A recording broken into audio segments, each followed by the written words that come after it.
Bom dia, turma. Hoje nós vamos falar sobre o ar. O ar está em todos os lugares, dentro do nosso corpo, dentro da água e etc. Não podemos vê-lo nem pegá-lo, mas precisamos do gás oxigênio presente nele para viver. A camada de ar que envolve a Terra chama-se atmosfera. Veja a imagem a seguir.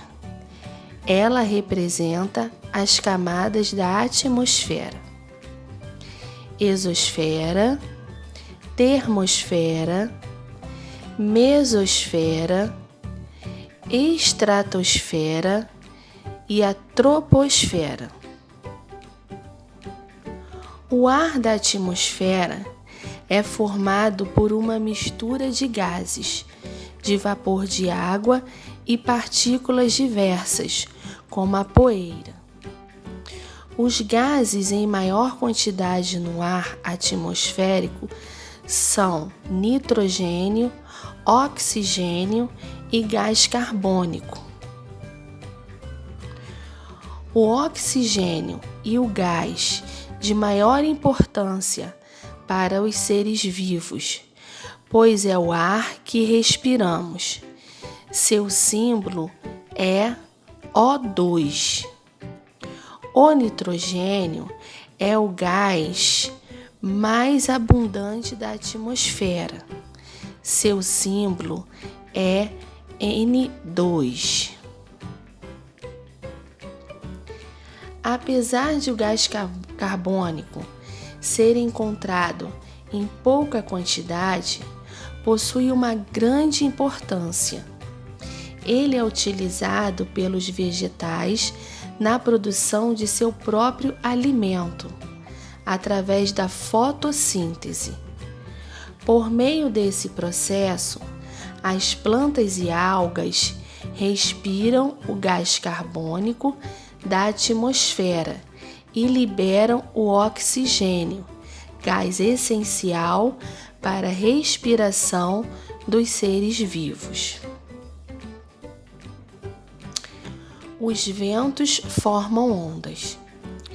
Quando o ar se movimenta na superfície do mar, causa um deslocamento de massa de água, a que chamamos de ondas. A velocidade e o tamanho das ondas do mar dependem da intensidade do vento. Também se formam ondas em lagos, nas represas, nos açudes, em tamanhos menores do que as ondas do mar. Isso acontece porque os mares são muito maiores.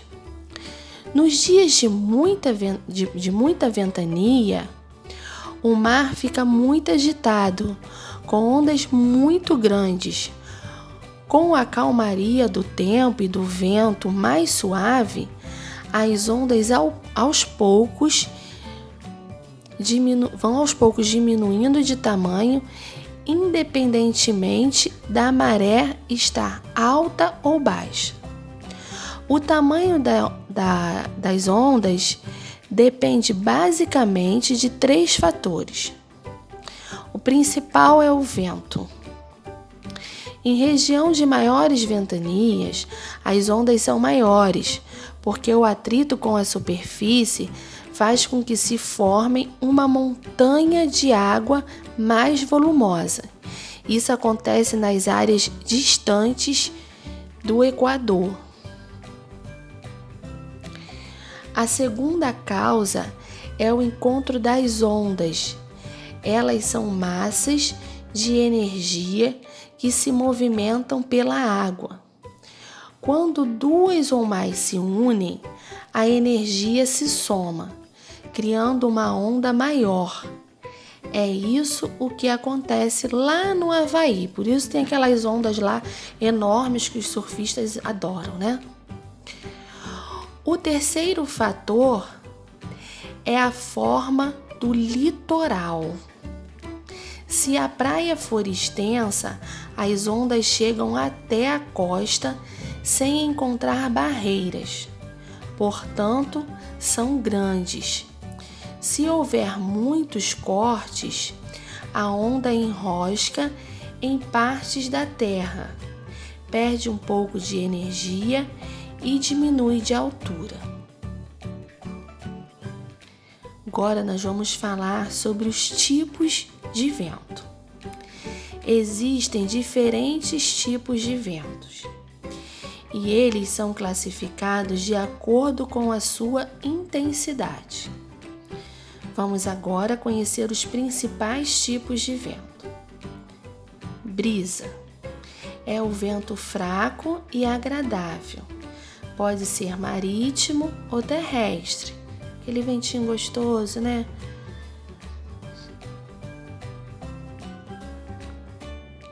O vento alísio é brando e persistente. É originado do deslocamento das massas de ar frio das zonas de alta pressão da linha do Equador. Ocorre devido a um efeito ocasionado pelo movimento de rotação da Terra. Os ciclones são tempestades com ventos fortes, que nascem sobre mares de águas quentes e sua velocidade pode alcançar 300 km por hora. Existem os ciclones tropicais e os extratropicais. Os tropicais acontecem entre os trópicos e a linha do Equador e são bem violentos. Já os extratropicais, que se formam longe dos trópicos, são mais fracos, mas duram mais tempo. O furacão e o tufão também é um tipo de ciclone, né? Porque atinge uma velocidade superior a 300 km por hora. Apresenta um movimento de rotação que forma correntes de ar em espiral, né? Tipo assim, os redemoinhos. É formado por ventos muito fortes que sopram em forma de espiral.